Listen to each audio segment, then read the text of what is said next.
Afternoon, everyone. It's 1 o'clock. Thank you for joining us for the next installment of the Interdisciplinary Conservation Seminar Series in the Human Environment Systems group here at Boise State. My name is Matt Williamson. I'm an assistant professor here at the Human Environment Systems, and I wanted to just sort of flag a few logistics today before we get started. First of all, the session is being recorded. I will send the link out to whatever email you use to register for today's session. There's also a YouTube channel hosted through Boise State's College of Innovation and Design where you can find all of the other talks from this semester. When you come in, you will all be muted. We ask that you turn off your cameras during the course of the presentation to allow the streaming functions to work a little more smoothly. We'll hold questions to the end, but you can always post them in the chat. When we get to the end of the presentation, we just ask that you turn your cameras on or raise your hand so that we can tell that you have questions. We have one more seminar here this semester. You can register for that seminar at the link posted here. Lastly, I just want to say, I think for most of us, faculty, students, and otherwise, it's been a pretty long semester between the ongoing struggles with the pandemic, a summer of racial violence here in the US, and a number of fires in both the US and Canada. It has been a very hard year to be isolated in a Zoom room. So we just ask that you be kind to each other and to yourselves, and we thank you very much for spending your afternoon here with us. I'm also extremely thankful to be able to introduce Dr. Karim-Aly Kassam. He is an international professor of environmental and indigenous studies in the Department of Natural Resources and the Environment and the American Indian and Indigenous Studies program at the College of Agriculture and Life Sciences at Cornell University. In 2019, he was appointed to the editorial board of Human Ecology. In 2018, Dr. Kassam, in collaboration with the Canadian Embassy in Kabul, senior advisors at the Presidential Palace, and the Afghan Ministry of Foreign Affairs, initiated the process that led the president of Afghanistan to create a position devoted specifically to addressing climate change adaptation in all government agencies.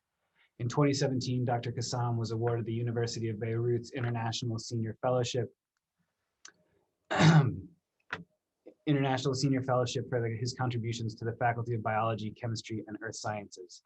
He was also appointed Associate Editor of the Journal of Ethnobiology and Ethnomedicine.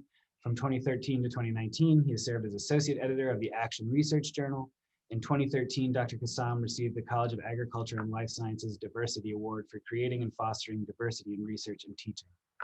From 2008 to 2011, he was Director of Graduate Studies of the American Indian and Indigenous Studies program. And prior to joining Cornell, Dr. Kassam was Associate Professor with the Faculty of Communication and Culture at the University of Calgary in Canada. Dr. Kassam holds a PhD in Natural Resources Policy and Management from Cornell, a Master of Science in Social Policy and Planning in Developing Countries from the London School of Economics, and a Master's of Philosophy and Islamic Studies from the University of Cambridge, and a Bachelor of Arts in Economics from the University of Calgary. His applied research informs and is integrated into his teaching. As a result, his aim is to seamlessly merge research and teaching in the service of communities. His research focuses on the complex connectivity of human and environmental relations, addressing indigenous ways of knowing, food sovereignty, sustainable livelihoods, stewardship, and climate change. This research is conducted in partnership with indigenous communities such as the Standing Rock Sioux Nation, the St. Regis Mohawk Tribe, as well as the Pamir Mountains of Afghanistan and Tajikistan, the Congress Shan Mountains of China, and the Alai Mountains of Kyrgyzstan. In 2016, he was awarded $1.35 million to lead a project to develop anticipatory capacity for climate change. By investigating the relationship between biological and cultural diversity, Dr. Kassam seeks to expand the foundations of the notion of pluralism. And we're really excited for him to join us today. So I'm going to turn it over to you now. Wonderful. Thank you for that kind and generous and detailed introduction. Look, I want to tell you a story. I want to tell you a story today about research that is currently underway, and the story doesn't have an ending yet. The ending is yet to be determined. And to some degree, the ending will never be determined. And it's quite possible that you may have a part or a paragraph or a page or a chapter to contribute to that story. And it's about developing a methodology of hope on the impacts of climate change at the level of communities. And it is in this context that I want to talk about ecological calendars. But as you heard, I'm actually a kid that grew up in the Rocky Mountains. I come from the West and from the North. And where I come from, we begin by saying thank you. Thank you to everybody who made it possible for us to be here. And so first, of course, the communities in the Pamir Mountains of Afghanistan, the Tajik Republic, the Kyrgyz Republic, which are former Soviet republics, Xinjiang, which is currently under the control of China, Standing Rock Sioux Nation in North and South Dakota, and Lake Oneida, which is one of the second most fished lake in the United States and is in upstate New York. Also, my colleagues, scientists and biophysical scientists, and our students at Cornell, Bayreuth University, the Mediterranean Climate Center in Italy, and the Chinese Academy of Sciences.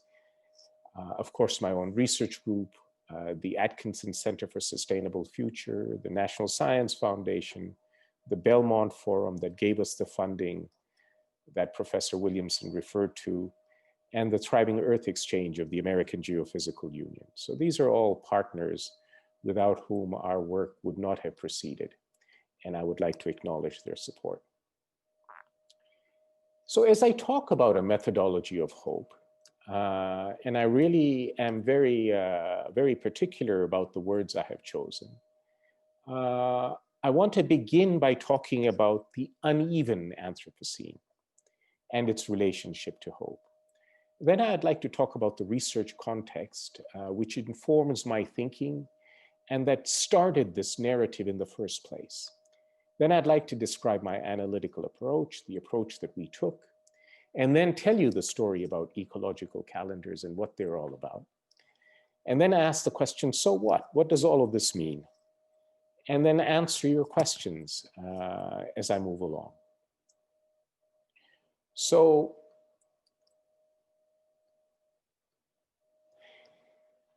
the geologists are still debating, but the term Anthropocene is now being used to the age that we live in, as opposed to the Holocene or the Pleistocene and so on. And the word Anthropocene is not a compliment. It means the age of humanity, but it's not a compliment. It's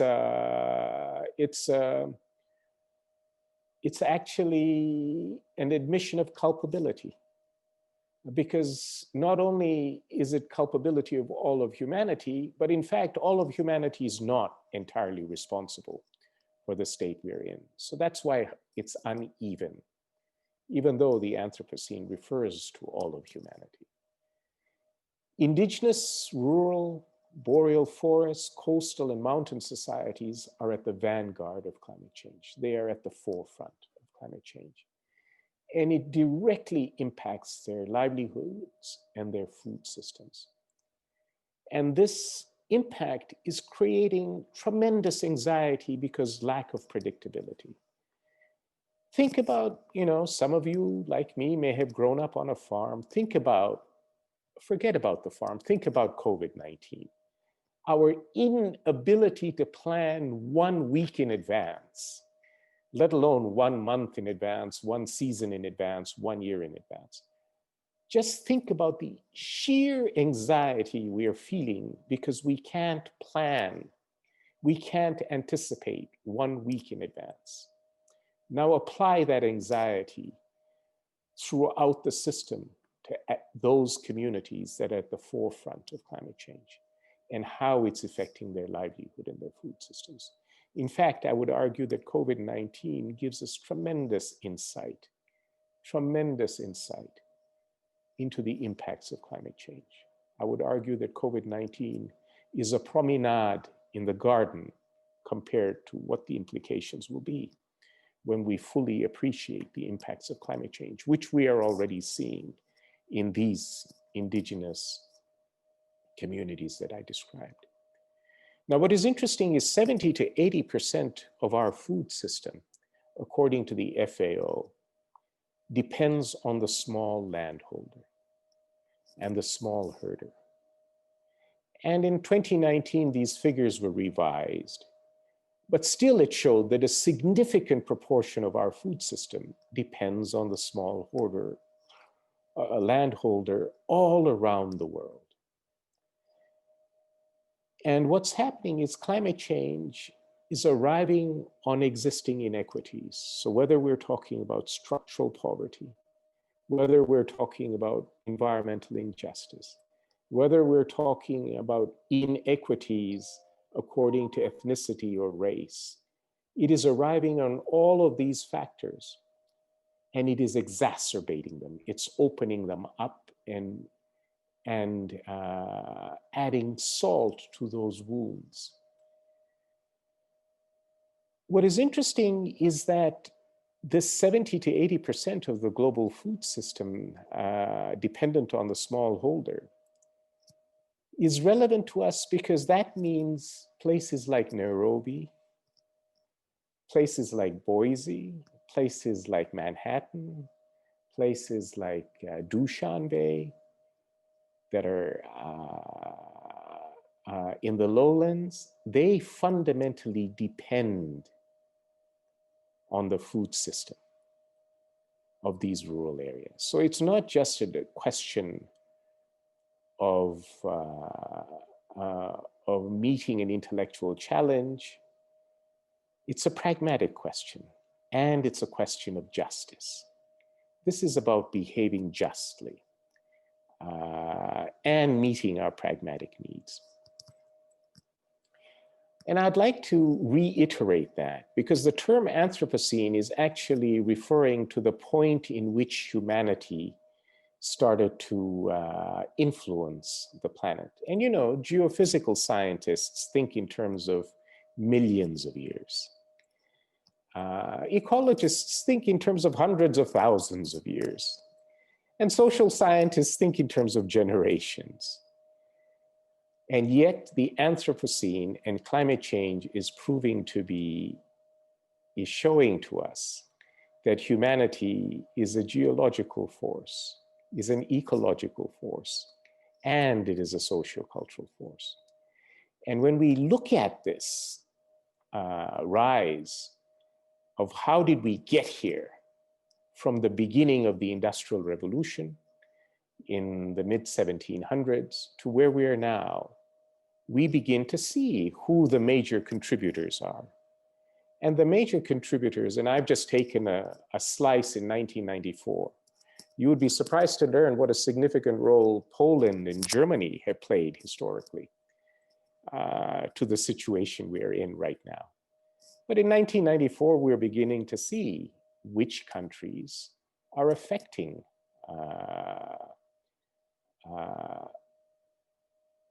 and getting and contributing, continuing to contribute to the Anthropocene.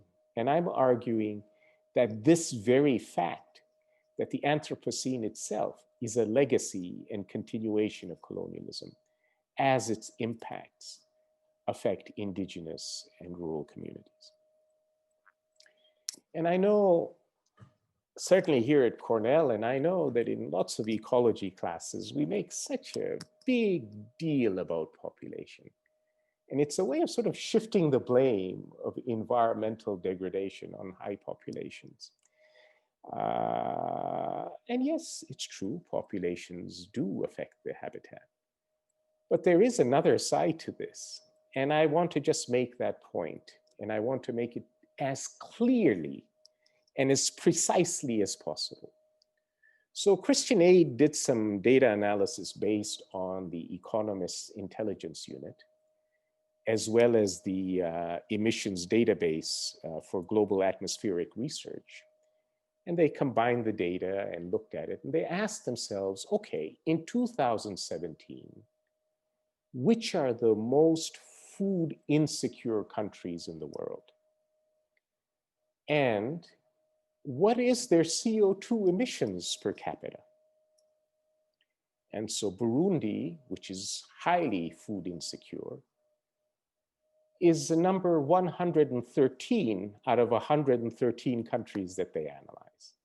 Their CO2 emissions per capita in 2017 was 0.027. And the Congo, Madagascar, Yemen, Sierra Leone, Chad, Malawi, Haiti, Niger, Zambia are examples of these countries. Together, these 10 countries, when combined, contribute to 0.08% of total global emissions, CO2 emissions in 2017. So let's just keep that in mind of which countries are food insecure and actually what are their CO2 emissions per capita. And then let's look at other countries and their CO2 emissions per capita. But let's not just look at their emissions per capita. Let's count their emissions in terms of the number of Burundians per capita, right? So let's use Burundi as a numerar to measure. And let's look at, I come from Canada where I was raised, 624 tons, right? So about 16 tons, about 624 Burundians, 1 Canadian, right? Our friends in Germany, 359. Our friends down south in Australia, 609 Burundians. Our friends in China. And you know, the United States calls Saudi Arabia and Israel their allies, 719 and 298. So the point I'm trying to make is the Anthropocene is uneven. Its impacts are uneven. And we need to be honest and upfront about it because it's an issue of justice, especially for us because we're scholars. And tenured scholars have that responsibility to speak up. That's the purpose of tenure. So that's the context of the uneven Anthropocene. Now, how does that story begin with me? Well, in 1998, 1999, we were working in the Russian Arctic in the Chukotka Peninsula, in the Canadian Western Arctic along the Amundsen Gulf, and on the North Slope of Alaska at the Chukchi Sea. And we were looking at the impact of chemical pollutants and how they biomagnified and affected the food system. While we were doing this work, for example, in Wainwright, Alaska, which is a community located right here, this is Wainwright's extensive use of its habitat. The marine mammals that it hunts for its food system, the terrestrial mammals, the waterfowl, the fish, and the plants that it depends on. So that's Wainwright, Alaska. As we were doing this research, we began to notice that something was happening to sea ice.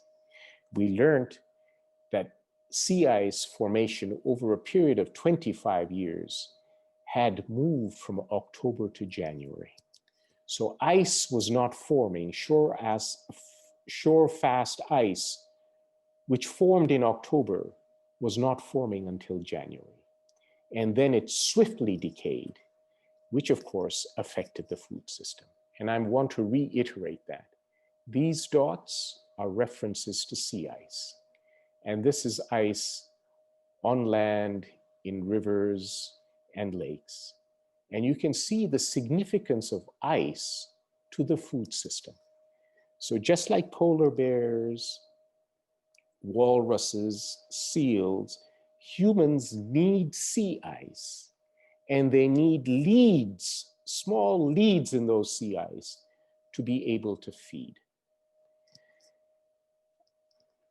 So if there is late ice formation and swift decay, this is what happens to their food system because it affects sea ice. And this is an example, unfortunately, because of certain political decisions, you can't find this picture anymore on the NOAA website. But in 2014, about 32,000 walruses landed they landed right here at Icy Cape. And you can imagine how exhausted they were because they needed sea ice to feed and they needed sea ice to rest. And there was no sea ice.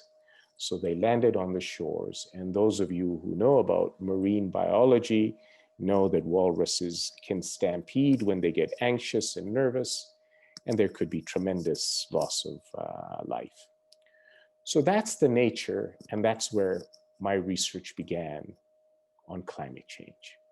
We were in a partnership with the community there, and as we were learning from our interviews about ice and what was happening to sea ice, because we were in a participatory research program where both partners helped set the research agenda, the community said, find out what's happening with sea ice and work with us. And so here is an example where we were presenting our data and our research findings to hunters and whaling captains. And here is, as we are presenting what we have learned from them, they're validating our research and correcting our understanding about currents and winds and how sea ice is forming and so on. And this is in the late 1990s. And sea ice is fundamental, as I have shown in the previous image, to the food system of Wainwright, Alaska. So that's where the story starts. And then what happened is that it became stressful because while we had these models from the Earth Observatory, we have models from NASA, we can't anticipate what's happening at the level of a village or at the level of a town. They can talk about regions and they can say 1 degree temperature rise in this region, but there are microclimates and the impacts are different according to different ecological, geological, and cultural zone. And so this became very stressful for me because the communities that we were working with were asking this question. And so I was asking myself a question, and this is why I bring in a methodology of hope. Because a methodology of hope asks the question, what is the purpose of knowledge? Why is difference important? Why is it that farmers and hunters in the Arctic and herders and fishermen, why are they important? Why are different ways of knowing and different ways of being and different cultures significant? Why is different important to knowledge? And then what is the purpose of research and teaching after all? And that's what the methodology of hope asks in the context of this uneven Anthropocene. So in 1990, this is what happened in the Arctic, and it started affecting me. And we started looking for solutions. We tried to collaborate with people. And I'm a humanities and social science prof, as you saw from that introduction. And I needed the help of geologists and biologists and ecologists and so on. And we needed the help of modelers. And it was getting stressful in the Arctic because we could not find a mechanism to anticipate. So I'll be honest with you. In 2006, I began to think about, what about working somewhere else? And since my interest is in the relationship between biological and cultural diversity, I was given a grant to pick my own project. I won't go into details, in the Pamir Mountains of Central Asia. And I said, okay, this is great. I can still do what I love, the relationship between biological and cultural diversity. And I can take a little break from this stress about how do we address climate change at the level of communities. And in 2006, I arrived with briefing documents prepared by my undergraduate students and maps that we had gotten from the CIA website and things, rolled under my hand and arrived in Central Asia and started to figure out what kind of project we can do. And within a week of starting the research, I learned they didn't use the word climate change. They didn't use words like global warming. But what they were describing to me in the mountains was dramatic impacts of climate change. And the research story that I'm about to tell you is about this context in the Pamir Mountains of the Tajik Republic, which is a former Soviet republic, the Kyrgyz Republic, in China, in Xinjiang, where you know there is military rule right now, and in Afghanistan, where you know there is over 4 decades of a global war that is localized. So in one of the most strategic regions of the world, where there are many players trying to influence the outcome of this region. And this region, as you know, was the frontiers of the Cold War and has been reframed as the clash of civilizations. There's been 4 decades of a global war that is localized. Take a look at the pictures. If there is nothing written, no credit given, then the pictures are taken by me. Otherwise, there will be credits. But there is a reason why I put the picture there, because sometimes the picture questions the meta-narrative of the region. This area has significant food insecurity. The burden on women, Mr. Bush justified the war in Afghanistan to help women. The burden on women has actually increased, not decreased. And climate change is continuing that all over the world, not just in Central Asia. It's an area of seismic activity. We expect major earthquakes to change the entire system there. And we have examples already exacerbating climate change.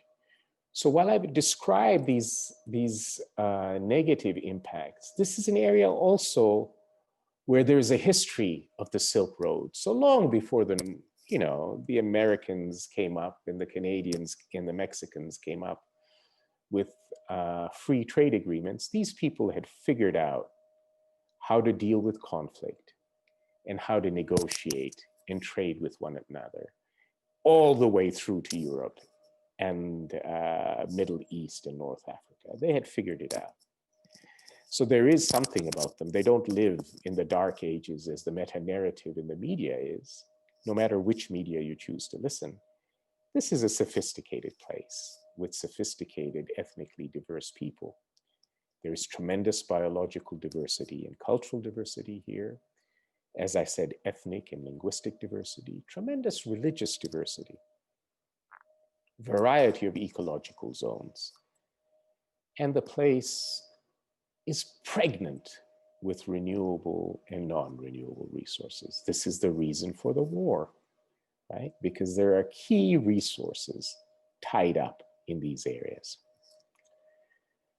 This area is also a place where, as I said in 2006, I discovered dramatic impacts of climate change, increasing water levels in lakes due to rapid snow melt and glacial melt, loss of valuable agricultural land at lower elevations, at higher elevations, increasing size of glacial-fed lakes. So imagine now there's an earthquake, what happens? You have new lakes where there were no lakes before, right? Increased intensity of rainfall in the spring, more frequent avalanches and rock slides. So weather events. In some places, plowing and sowing is beginning 15 to 30 days earlier than a decade before. In some places, it is possible to grow wheat at higher elevations without risk to frost damage. Now, this is important because we must not look to the people as mere victims. They are reporting to me what they are seeing, and they are already experimenting. They're starting to sow wheat and harvest wheat at higher elevations. So they're already trying their best to engage their habitat so that it affects their food system. And that's important to keep in mind. Change in quality and inability to grow certain fruits at lower elevations because we need invernalization, we need cold days as well as warm days. Apples need cold days, not just warm days. Impact varies from valley to valley depending on context. And there is anxiety, as I said earlier, about over the ability to predict. And in 2006, when they were describing this anxiety to me, they described an ecological calendar. Their particular calendar, they called the calendar of the human body. They measured ecological time on their body. They used their body as a measurement. So for the feminists who are listening to me, all that discussion about embodied knowledge, well, here we are. Here are concrete examples of communities engaging in embodied knowledge, right? In any case, so we wanted to know, what are these ecological calendars, or specifically these calendars of the human body? So we went to ethnographic data from the Russians from the early 1900s to the mid 1900s. And these burgundy and yellow and orange marks are this archival data we got from Russian ethnographers. The green is from our own research. So we began to see that these calendars, these ecological calendars, were very different. They were context specific. They didn't match. They were not exactly the same. So some of the Russians thought, oh, well, they must be wrong because they're inconsistent. These ecological calendars were effective precisely because they were based on the context, the ecological context where they were being used. So for example, in Upper Kuf and Lower Kuf, only 1,000 meters difference, the ecological calendar was completely different, because in Upper Kuf, they could only grow barley. They could not grow any fruits or vegetables, whereas in Lower Kuf, they had apricots, apples, they could grow wheat as well as barley. And so the ecological zones were completely different, which demanded a different kind of a calendar. And so that's the data that we got. And then we went further south and further to the northeast and further to the southeast to find examples of similar calendars in different ethnicities. So the point I'm trying to make is, in the region where I was working, these calendars were simultaneously universal in terms of the idea and very particular in terms of its application and use.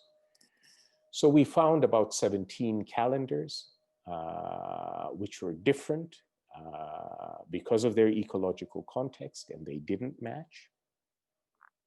And we found that these calendars went across different ethnicities: the Bartangi, the Darvazi, the Rushani, the Shugni, the Vanji, the Waki, the Yazgulami. And now in our current research, we're finding the Kyrgyz and different kinds of Kyrgyz using different kinds of ecological calendar, not just because of their ecological niche, but also their cultural niche, working in tandem. So just quickly to generalize, the calendar of the human body measures time with respect to the sun as it moves through the human body, from the toenail to the head, and then counting time is suspended for a period of time, and then again they start counting time as it goes down. Around the heart is the vernal equinox and the autumnal equinox. And then we come back down, again they suspend time, and then they start counting again. This is a generalized version of those very diverse calendars. What was interesting is that in our analytical approach, we began to see that there was tremendous diversity with respect to the ecological zones and the cultural niche, as well as the calendars themselves. These calendars were highly context specific, and they related and conveyed the complex connectivity to the habitat. So, what do I mean? So let me explain that in terms of 2 or 3 examples. Starting at the beginning of this presentation, I said the behavior of Poland, Germany, United Kingdom, United States, and now China and India, their behavior directly and indirectly is affecting glaciers, lakes, sea ice, which is affecting the people of the Pamirs or the people of the Arctic from the previous example.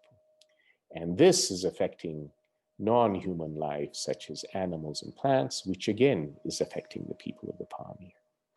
Or another way to make that same point, the behavior of certain people at a market with respect to bats and scaled anteaters is now affecting the life of people in North America and the people in Pamirs as the COVID-19 virus spreads around the world. So there is this complex connectivity.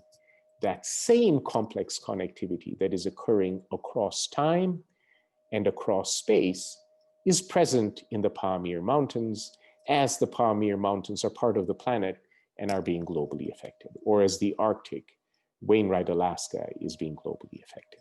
So that's what I mean by our analytical approach of relations. Now, if we take this analytical approach a step further, and remember, I want to remind you that it is 1999 when I'm beginning to feel stressed out in the Arctic. And it is 2006 now. And I have not been able to find a mechanism to answer the questions that the community members are asking me about developing anticipatory capacity. So now it's 2006. We have heard about the calendar of the human body. We looked at Russian ethnographic data, and I forgot to mention to you, we found an ancient manuscript that was 500 years old that described these ancient calendars of the human body. And the manuscript was in Persian. We had to have it translated so that we could look at what was involved and what was said in that document.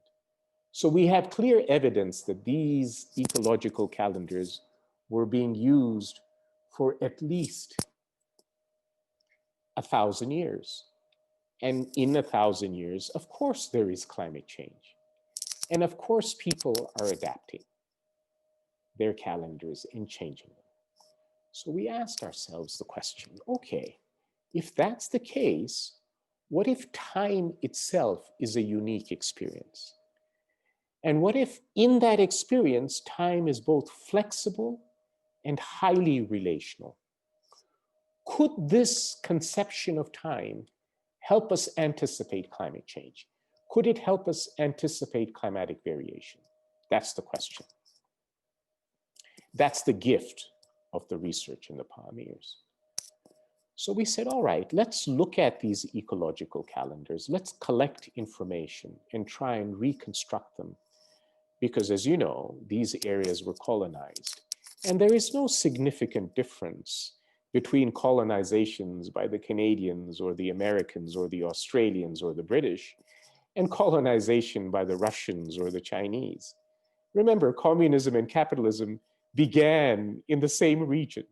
Marx concluded Das Kapital in the British Library, not in Moscow, not at the Hermitage. He concluded it at the British Library, which is right next to the British Museum, right? That's where he concluded. So these ideologies begin from the same cultural and intellectual context. So the impact of colonization on indigenous peoples here in North America and the impact of colonization of indigenous peoples in Central Asia, whether it's Russian or Chinese, is the same. They argue that there's only one truth and their truth is the one that matters. There's only one knowledge system and their knowledge system is the one that matters. And in the process, the command economy suppressed other ways of living, other ontologies, other ways of being. And in the process of suppressing that, they sought to suppress this kind of knowledge about one's habitat, about one's ecosystem. But what is interesting is the languages still contain those elements of the calendar. And that language contained information about information that is specific to altitude, to valley, to ecological zone, and to cultural niche. So these ecological calendars were integrative and refined, and they provided us with an example of a kind of precision that was developed by a knowledge system that had existed on that land for thousands of years. And so we thought, what if we integrated that with the latest knowledge that we have in the social sciences, in botany, in ornithology, and so on? So let me explain to you first, what do I mean by time as flexible and relational? Time as flexible and time as relational can be explained by this very simple example. Imagine in May, a particular flower appears, and at the same time you seed and you reap a wonderful harvest in September. But this year there has been an unusual weather event, and the rains actually arrived earlier, and the flower appeared in April, but you wait till May 1st, and then the harvest is not so good. But what if the seeding was linked to the appearance of the flower? What would the harvest look like then? And that's the point we are making about ecological calendars when we're saying time is unique experience. And within that experience, time is both flexible and relational, in the sense that the appearance of a migratory bird, the blossoming or the nascence of a flower, the soundscape of birds, the soundscape of ice breaking, can be indicators or cues for certain livelihood activities. And that's the basis of the ecological calendar, where time is seen as experienced rather than time as a fungible commodity in both the communist system and the capitalist system, that this half an hour is tradable with that half an hour. What if we said these half an hours are not tradable? That at half an hour at a certain time in spring is not the same half an hour at a certain time in the summer. These half an hours are not tradable. They're not mechanistic. They are experienced differently. One way to think about it is the first 10 minutes of your root canal. Is that the first, is it the exact same 10 minutes as that first kiss from your loved one, right? Time is experienced and it is different. In that same ecological sense, within seasons, time is a unique experience. And within that experience, it is both flexible and relational. So taking that context and saying, what if we viewed time that way? We would be able to ground an adaptation strategy to climate change within the socio-cultural as well as ecological context. What if we were to revitalize this way of looking at time? But in order to do that, you need to convince people. So I hope the graduate students are listening to me carefully. So first we went to Cornell and we asked folks at Cornell to give us seed money to try this out. And we gathered an interdisciplinary team along with a rich group of knowers and knowledge holders in Indigenous communities as well as the university. That seed money allowed us to apply for a grant to the Belmont Forum. And the Belmont Forum said, we will only give you the grant if you come up with a logo. So we said, great, we will come up with a logo. And here's our proposal for what we want to do. And this was designed by one of my native students. I drew on the whiteboard and then she created this logo for us for our project on ecological calendars. The point that I'm trying to make by giving you this detail is that we're talking about transdisciplinarity in this context. And with transdisciplinarity, we're not talking about diversity in terms of appearance, right? We're talking about diversity in terms of ways of thinking. And so transdisciplinarity, I know it's at universities, including Cornell, is assumed that, well, the anthropologist talks to the climatologist, who talks to the botanist, who talks to the educationist. That's not what we mean. At land-grant universities and at state-funded universities, they are supposed to be talking to each other. That's the fiduciary responsibility they have to the taxpayer. When we use transdisciplinarity, we mean that the anthropologist is in conversation with the farmer, the gatherer, the pastoralist, the hunter, the fisher. In fact, all of them are in conversation with these other ways of knowing. That genuinely is transdisciplinarity. So when we submitted our proposal, and I really believe that this diagram is worth the 1.2 million euros that we were given by the Belmont Forum, we described how we will establish a partnership with community organizations, how we will jointly develop interview protocols, engage community researchers, and in the process learn from them, engage archival data on in these areas. Meanwhile, our colleagues in the biophysical sciences would be compiling weather records, installing weather stations, calibrating and downscaling weather data. And together we would ground truth this information with the communities.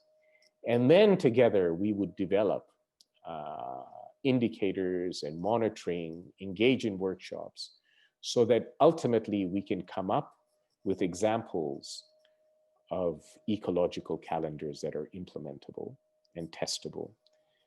Develop high school curricula so that this knowledge is continuously adapted and reinforced and added to.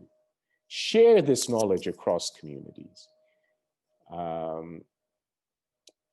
Publish our research in languages so that the communities can use it. And then have an international conference where we can share this information with other communities. And of course, then what academics are supposed to do and graduate students are supposed to do, finish their thesis, their dissertation, and publish. So we decided to work in Standing Rock First Nation at Lake Oneida, which is the only Euro-American community that I'm working with that actually does not believe in global warming and voted for our current president. And the communities in the Pamir Mountains, in the Bartang Valley, the Alai Valley. The Shugnan Valley, as we were beginning our work, was overrun by the Taliban, so we went slightly south. And in Tashqorgan, we were working with the community, but now this region is under martial law. As you know, China has sent its military and has established concentration camps in Xinjiang. So these are the regions where we're working. We began our research by meeting with community members over a meal and discussing their priorities and concerns. And then together, we began to understand how they decide when it is winter, when winter is ended, how does spring begin, how it affects their habitat, what indicators do they use.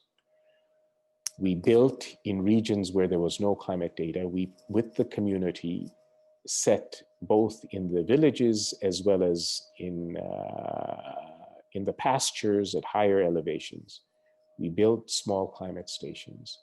We met with herders and hunters and fishers and farmers. And you should ask me where this picture is from and who this young person is, because it'll jar your stereotypes of what kind of people live where. And then we went to each one of the communities and asked them the question, okay, how do you know winter is ended? And then we would go through the whole process, identifying their seasonal round, looking at how it's affecting their physical habitat, their food system, hazards, their agricultural system, and so on. And by the way, these are seasonal rounds from upstate New York, from Lake Oneida, the folks that I just described. Once we took this seasonal information, we then identified key indicators that we could look at. We then tested and are looking at how these indicators could inform a revitalized calendar. And our objective is, once we have developed this and tested it, that the community and we develop mechanisms for this to constantly reinforce itself and adapt and change to create a dynamic system. So in 2018, we went back to the communities again, gathered again.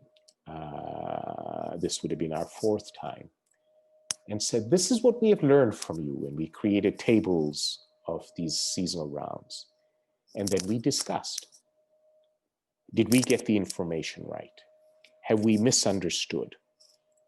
And you could see there was discussion, there was disagreement, and we began to see the diversity of perspectives, which we then updated our data. We also made our science students, our climate science students, this is Isabel Haag from Bayreuth University in Germany, and she's presenting temperature and precipitation data that has been downscaled, and is asking the villagers, is this your experience? Is this your experience of rain and snow and of heat? And it was very interesting because this data has to be ground-rooted with people's experience. And people's conception of what is precipitation, what is rain, differs from a scientist's perception of what is rain. And it differs from what the actual research station or the climate station is measuring. And so we began to look at these nuances, and it was essential for the biophysical scientists and our students to understand this. And it is interesting, our students were easily merging the gap between the humanities, the social sciences, and the biophysical sciences. They were comfortable going back and forth between them because for them, it seemed normal. We had not drilled out of them this idea of collaboration. These are just rough drafts of the ecological calendars we've been developing for the Ally Valley and for Lake Oneida. You can see there are variations. And the objective is that we can develop, we have been able to co-generate knowledge through collaboration with the community. And now our objective is collectively to influence civil society organizations and policy. And to achieve that, here are the outcomes we expect to implement. First, to actually come up with examples of calendars and test them. And COVID-19 has prevented us to go back to the final validation with the drafts, the latest drafts we have, and say to the community members, here is something we have. How does it work? Does it look right? Shall we try it? A key element of our research outcome is that we be able to develop a curriculum that informs both the social sciences and the STEM fields, starting from elementary school all the way up, where kids are engaged in this kind of thinking and in this way of understanding their habitat, and it becomes part of the system in their schools. And this way to constantly keep the calendars dynamic and revitalized. To share this knowledge across ecological zones and cultural boundaries. To do this, we are planning on having an international conference, which was supposed to take place in the fall, in October, but we had to delay it. We thought we would hold it in June, but we still have to delay it till the fall of 2021, where we will bring community members, where we have been working, scientists and students that have been working with us, and scientists and community members from other regions that have done similar research that have not been involved in our project, as well as policymakers from the countries where we have been engaging in this research, in the same place to discuss these issues.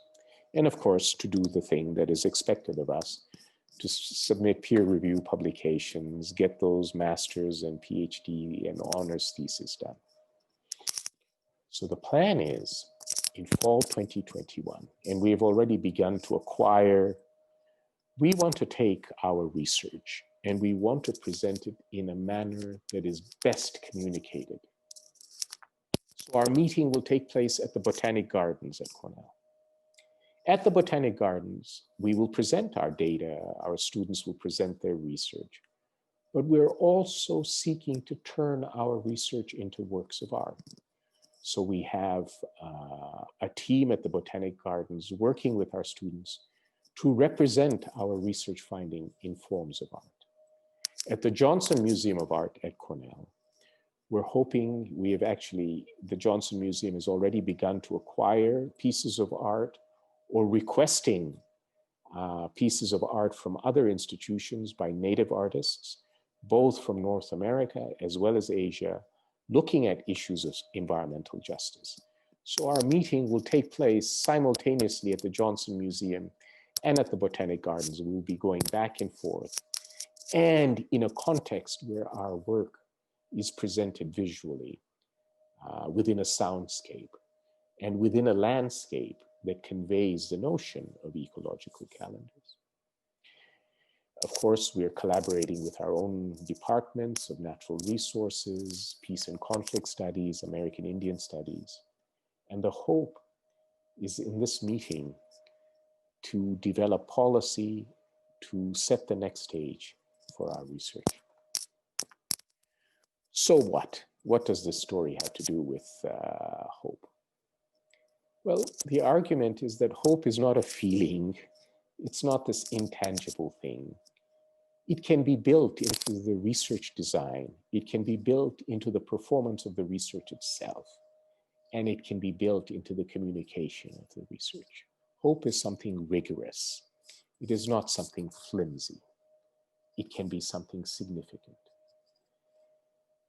The second point that I'm trying to make is that an adaptation strategy has to be grounded in the local ecology and the local culture. COVID-19 has given us an excellent example of the incompetence of our leadership at many levels when they were not able to ground a response in the local ecology and local culture. And when they were able to do it, miraculous results were present. New York State turned from the epicenter to a place where COVID-19 is under control. And the strategy tried to speak to the culture and the mannerisms of the people while trying to save lives and using science. The third point I'm trying to make is that time is not fungible. It is not tradable. It is experience, and it is this experience that gives time meaning. And within that meaning, it is relational and flexible so that we can ground it ecologically and socioculturally. And the third point I'm trying to make is knowledge is not in our heads, but in fact in our relationships with our habitat. And ecological calendars are an example par excellence of this relationship. So I went a little over time, but I'd be happy to answer your questions. This is 2006. I'm in Afghanistan. This is a young Kyrgyz boy, about 12. They have lent me their horse, and I'm trying to make my way back to Tajikistan. And there are landmines here, so they had come and got me and took me this way. And now I'm returning. You can see I'm slouching. I'm exhausted. I'm a little cold. And I'm often asked, or I was asked when I did this, didn't you think about the Taliban? And I'll be honest with you, when I'm doing research, I can be single-minded. and very focused. So I wasn't thinking about the Taliban at all as I crossed the landmines and went into the territory where the Kyrgyz, who are pastoralists, and I wanted to see how they interacted with their habitat. But my response to that question is, well, weren't the Kyrgyz thinking when they gave me their son and a horse, how did they know that I would return the child and the horse? The point is that research is based on relationships with our habitat and with each other, and it is based on trust. So on that note, I'm happy to answer any questions. Thank you very much. I know we are a little past 2, but if folks, Dr. Kassam, if you're willing to stick around for a few minutes, if folks have questions, I'm happy to hang around and facilitate that discussion. Again, if you'd like to ask a question, please turn on your camera so I can see you, or raise your hand using the little button in the participant window. For HES students registered for the seminar, there's also an opportunity to speak with Dr. Kassam tomorrow morning at 10 a.m. our time. Callie is going to be coordinating that for us here. So if you have questions, feel free to turn on your camera and unmute yourself. I guess while we are waiting for folks to think. I think Callie has a question. Go ahead, Callie. Thank you. Yeah, thank you, Dr. Kassam, for that. I really enjoyed it, and I was wondering if you've developed through your research all that time best practices for cultural diversity research that you do. That's something that we've talked about a lot in the HES program thus far, about what our role is as researchers and best practices that we should take in these communities that we're extracting knowledge. So we have, there is a sense in my own research, I have outlined them. And recently in collaboration with colleagues in the West at Colorado State and other places, we're actually publishing works on best practices for transdisciplinary research. But I think the first best practice is to turn around and ask people, what are your priorities? What are your priorities? And just as we go into their kitchens and their homes, as they invite us into their homes, and you know, a kitchen is an intimate place. If we get invited into the kitchen, then you know everything is going to be hunky-dory. But we should be also open to inviting them into our homes and our kitchens. You know what I mean? There is a reciprocity there. And I think keeping that in mind by starting with, you know, okay, could you, you know, tell me what your priorities are and your concerns are.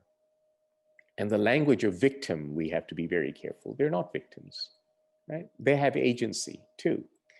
And therefore we should listen. So I think that's the first step. That recognition, that's a key step. Asking someone, what are your concerns?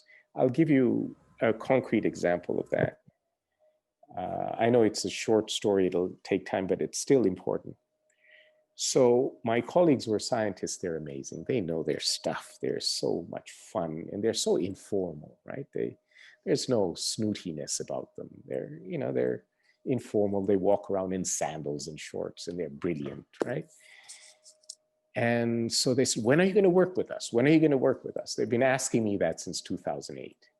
So finally in 2015, I said, I'm coming. We're going to start working together in 2016. We're starting a research project together.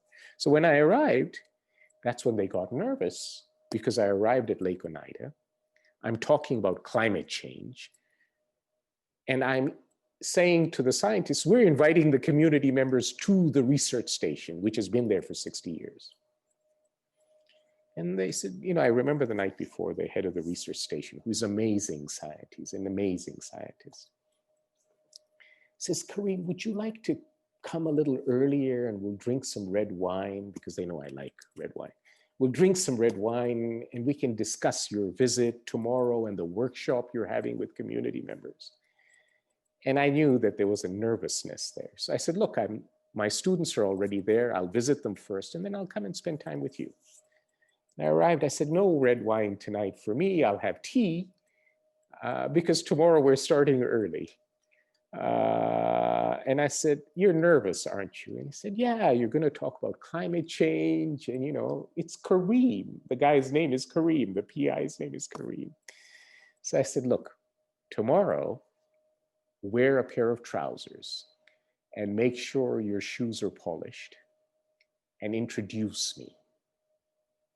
And then sit in the room until the end of the workshop. Oh, that's all you want me to do? Yes, that's all I want you to do. Sit in the room, first introduce me, make sure your trousers are ironed and your shoes are polished, and introduce me. Okay. And we started the discussion with the community members. And remember, our research station was there for 60 years. And I turned around to one of the community members and I said, what are your priorities? And he went back and he was breathless and he says, I don't know, I need to think, because you never ask us this question. You give us surveys, you ask us about anglers, you ask about hunting, but you've never asked us this question. In fact, you don't invite us into the research station, right? 60 years at Shackleton Point, right? So I think that's the first step. The first step is, yeah, come on in, right? We're always going into their kitchen. We're bugging them as they're getting off their boat. How about you come over and take a look at our kitchen and sit and have coffee with us and have a meal with us, which is what we did. Meals go a long way. Thank you so much. Yeah, it makes sense. But there is concrete steps that I'm happy to share with you. In the paper that we sent to you, it's there too. Jamie, do you have a question also? I do, but I'm more than happy to put it in the Slack channel or engage tomorrow, because I will keep 10 a.m. open if that's a possibility to chat more. But I just wanted to say thank you so much for that incredible presentation. You could ask the question now and then have another one for tomorrow. Oh, I have a whole list going of questions to ask you. Which one to choose for right now? You kind of mentioned, you got into this at the end of the presentation, but thinking of methodology of hope and the uneven Anthropocene and kind of the pressures that need to be, that I think a lot of us want to put on the status quo that exists right now, and thinking of adaptations to climate change and working within the Anthropocene and how we can survive this ultimately, you know, thinking about food, just being able to eat. How do you see like that type of research and going about it from this approach and framework as also shifting the things that we want to see shift on a larger scale? Right. So I've made a big deal about Lake Oneida, even though they're just one community amongst all. There are 10 communities we're working with at Standing Rock, right? The reason why I made that point was to say that clearly, even on the opposite, or what we perceive as the opposite side, people are suffering from the impact of climate change. The year we began our research at Lake Oneida, they were busy culling their dairy herds because they did not have enough fodder because it was a dry year in upstate New York. Right? So we need to ask people, what are your legitimate concerns and priorities? All people, because the Anthropocene is uneven at many levels, particularly among Indigenous communities and communities that are coastal and so on, and mountains. So I think that the methodology of hope fundamentally depends on our ability to examine the situation. That's the value added that we bring. And that's very important, to ask ourselves the question, what is my role here? I'm not the critical element. Yes, I'm able to write a good grant. That's fine. Others can write grants as well. There are lots of successful people that write grants. The issue is, what is my value added in this conversation? And that is that element of the methodology of hope, being able to recognize and perceive what the other is going through, right? Even though we may disagree with them. And that's the case when we're working with Indigenous communities, which are very diverse. So I think that's the first step. The second step is that, of course, a methodology of hope recognizes that difference is important, that difference is everything, that this whole argument of transdisciplinarity is the argument that no expert is sufficient. We need collaboration in order to respond to critical issues. We need diversity of perspectives to understand and to be able to paint a picture of what is actually happening in our habitat, which, by the way, is constantly changing. So then we need to be able to paint that picture over and over and over again. And that requires difference to be able to perceive that. And so I think that is another element of a methodology of hope in the context of climate change and the uneven Anthropocene. I hope that helps.